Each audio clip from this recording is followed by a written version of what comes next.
Papua New Guinea is still in a state of leadership limbo as Prime Minister Peter O'Neill has pledged to resign but hasn't jumped yet. Mr O'Neill has had a horror month, slowly losing support from more and more MPs, saying yesterday in a press conference that enough of them obviously didn't get what they wanted and joined the other side. But it's unclear who the new Prime Minister will be, as the PM has announced he's making way for former PM Sir Julius Chan, seemingly riding roughshod over parliamentary procedure.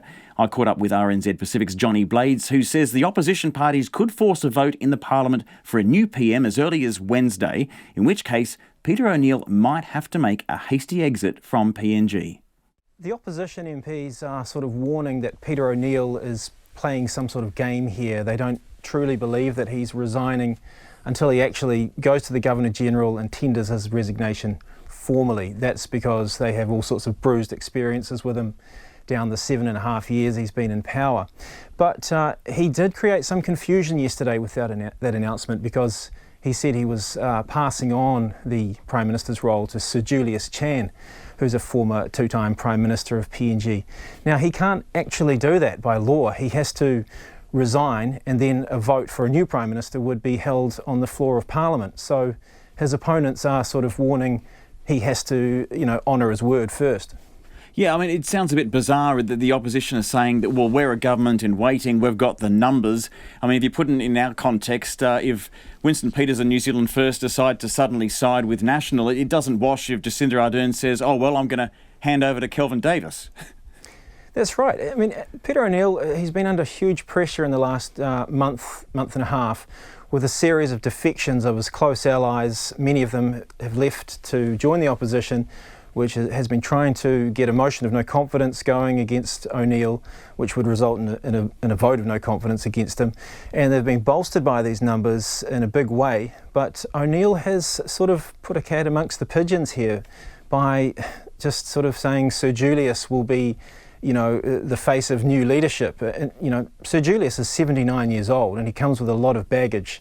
But I think it's a ploy in some ways to sort of to create disharmony among the opposition, because now that it won't be a motion of no confidence, rather it'll just be a fresh vote for Prime Minister, there can be multiple nominations for Prime Minister.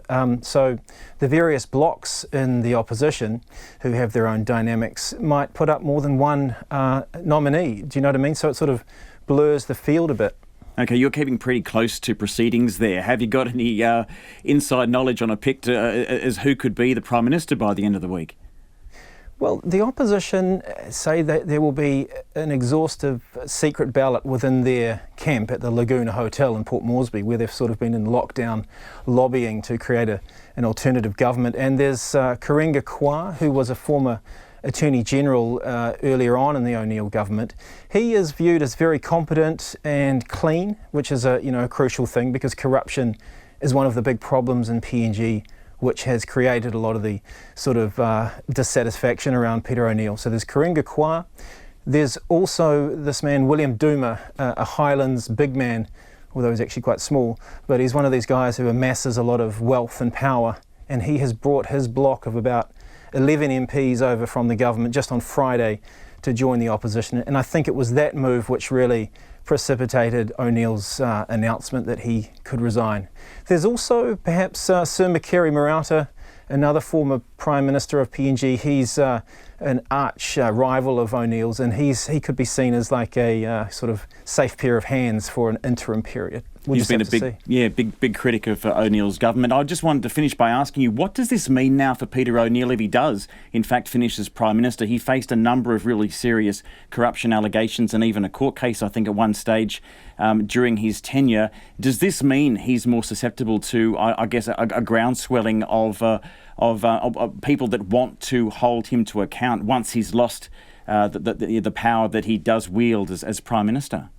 Absolutely. He's got a lot of people saying he's got to face justice. There's a huge list of questionable deals that were made under his rule, and they're saying that he could possibly, face prison time for it. You can't speculate on that so much now, but it's hard to see him as an opposition MP or a backbench MP. And he does have a few bolt holes in places like Sydney and so forth he could quickly go to? I think things will move quickly, so he could leave quickly, literally from the country. That's RNZ Pacific's Johnny Blades.